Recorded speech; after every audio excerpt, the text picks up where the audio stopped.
गांव में एक पुराने से मकान में गप्पू अपनी पत्नी चंपा के साथ रहता है। गप्पू एक सीधा साधा पति है, लेकिन उसकी पत्नी चंपा बहुत ही तेज तर्रार महिला है। उन दोनों में हर रोज तकरार होती रहती है। गप्पू अपनी पत्नी से इतना ज़्यादा डरता है कि वो बाहर के काम करने के साथ साथ घर के भी सारे काम कर देता है, और उसकी पत्नी हमेशा महारानी की तरह उसे ऑर्डर देती रहती है। क्या हुआ चंपा, तुम इतनी गुस्से में क्यों लग रही हो? आखिर बात क्या है, जल्दी से बता दो, क्यों मारने वाली हो? चंपा गुस्से में बोलती है कि मैंने तुम्हें कहा था मेरे लिए खिचड़ी बनाकर जाना, और तुमने तो खिचड़ी बनाई भी नहीं और खेत पर काम करने के लिए चल दिए। मैं कब से भूखी बैठी हूँ, क्या तुम्हें दिखाई नहीं दे रहा? बेचारा गप्पू सोचता है, अरे ये तो बड़ा बवंडर हो गया। हे भगवान, क्या पागल आदमी मेरे पल्ले बंधा हुआ है। एक खिचड़ी बनाने को बोला था इसको, इससे तो वो भी ढंग से नहीं बनी, वो भी जला डाली। अब भला मैं क्या खाऊंगी? अब क्या खाना बनाने के लिए यहाँ पर चुड़ैल आएगी, या फिर कौन बनाएगा खाना? जल्दी बताओ मुझे बहुत भूख लग रही है और गुस्सा भी आ रहा है। ऐसा ना हो मैं तुम्हारी धुलाई कर दूं।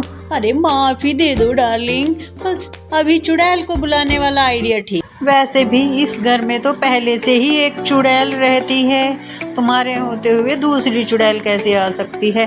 तभी उनके घर पर एक चुड़ैल आ जाती है और वो भयानक आवाज़ें निकालने लगती है। बताओ तुम दोनों में से मैं पहले किसे खाऊं? मुझे बहुत जोरों की भूख लगी है, और ऐसा ताज़ा मांस देखकर तो मेरी जीभ में पानी आ रहा है। जल्दी बताओ पहले किसको खाऊं? गप्पू और चंपा दोनों बहुत डर जाते हैं, पर तभी गप्पू कहता है कि मैं तो एक सीधा साधा भोला सा इंसान हूँ और थोड़ा नासमझ भी हूँ, लेकिन ये चंपा तो बहुत तेज तर्रार और तीखी है। इसे खाने में तुम्हें ज़्यादा मज़ा आएगा। जब तक तुम इसे खाती हो मैं तुम्हारे लिए खिचड़ी लाता हूँ। ये कहकर गप्पू वहाँ से निकलने की कोशिश करता है, और चंपा देखती है कि ये तो निकल गया।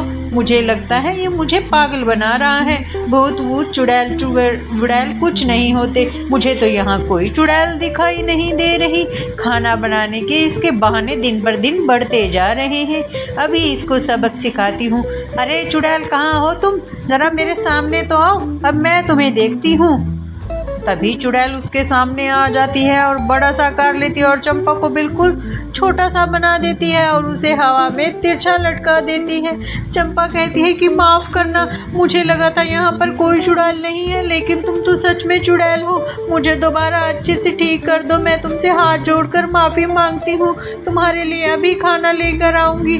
मेरे पति तुम्हारे लिए खाना बनाने गए हैं। और तभी चुड़ैल उसे ठीक कर देती है। मुझे आज पार्टी करनी है, पहले मैं खिचड़ी खाऊंगी और फिर उसके बाद इस चंपा को खाऊंगी और फिर इसके पति गप्पू को खाऊंगी। आज तो मज़ा ही आ गया। मैंने सोचा नहीं था इस गरीब से घर में मेरी इतनी अच्छी पार्टी हो जाएगी। मुझे बहुत भूख लगी है, जल्दी से खाना लाओ, वरना मैं तुम्हें ऐसे ही कच्चा चबा जाऊंगी।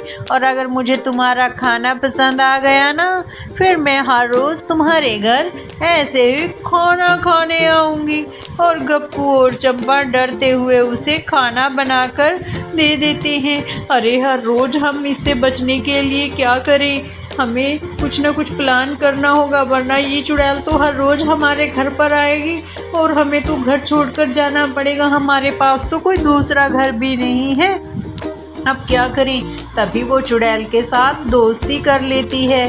गप्पू कहता है कि हाँ, ये आइडिया सही है। अरे चुड़ैल बहन, तुम तो हमारे घर के ही मेंबर हो। अरे क्या कह रही हो तुम? मुझे बहन कह रही हो? आज तक चुड़ैल को किसी ने बहन नहीं कहा। तुम दोनों सच में कितने अच्छे इंसान हो। अब से मैं हर संडे तुम्हारे साथ यहाँ खिचड़ी खाने के लिए आया करूँगी, और हाँ, मैं अपने जादू से तुम्हारे घर का काम भी कर दिया करूँगी। अब तुम लोगों को किसी बात की टेंशन लेने की ज़रूरत नहीं है। अब तुम्हें पता चलेगा जब एक चुड़ैल दोस्ती करती है तो वो घर के हालात कैसे बदल देती है।